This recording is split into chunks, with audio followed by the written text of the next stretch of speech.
प्यारे बच्चों, फिजिक्स में कुछ भी नहीं आता सर, जीरो, बेसिक्स भी नहीं है सर। इस तरह के प्रॉब्लम्स देखा तो मैं छोड़ ही देता हूँ, करिताइश नहीं।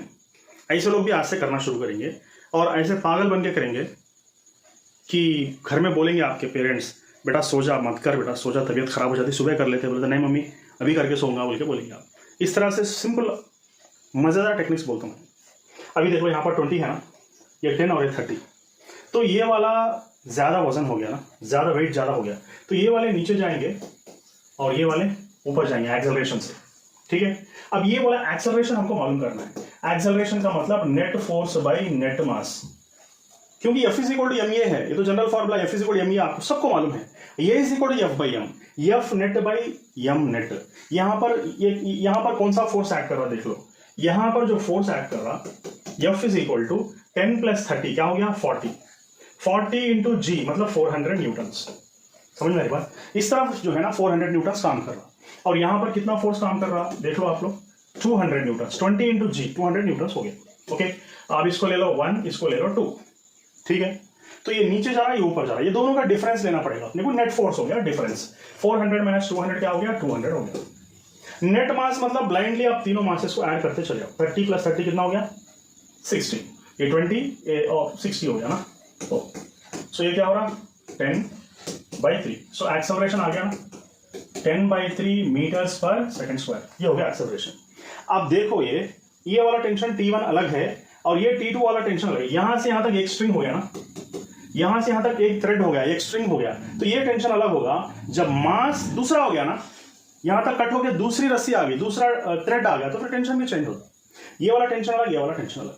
अब मैं आपको बताता हूं कि किस तरह T1 मालूम करना है। T1 मालूम करना किस तरह है, ये T1 नीचे की तरफ आ रहा ना, तो जब भी कोई चीज नीचे की तरफ आती तो m is equal to G - 1 डाल दो, ठीक है।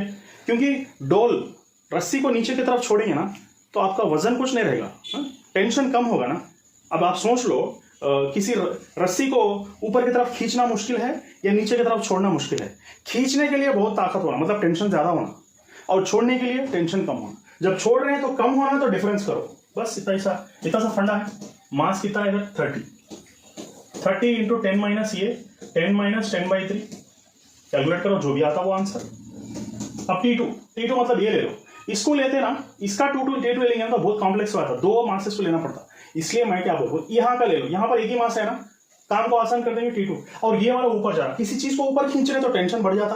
खींचना आसान है वजनदार चीज को, या छोड़ना आसान है। देख लो, खींचना यानी ऊपर की तरफ खींचना बहुत मुश्किल, टेंशन ज्यादा लगता। तो क्या करना, यहाँ पर ऐड करना, यहाँ पर क्या करना m × G + A डालना, ऐड होता, टेंशन ज्यादा होता ऊपर खींचने वाली चीज।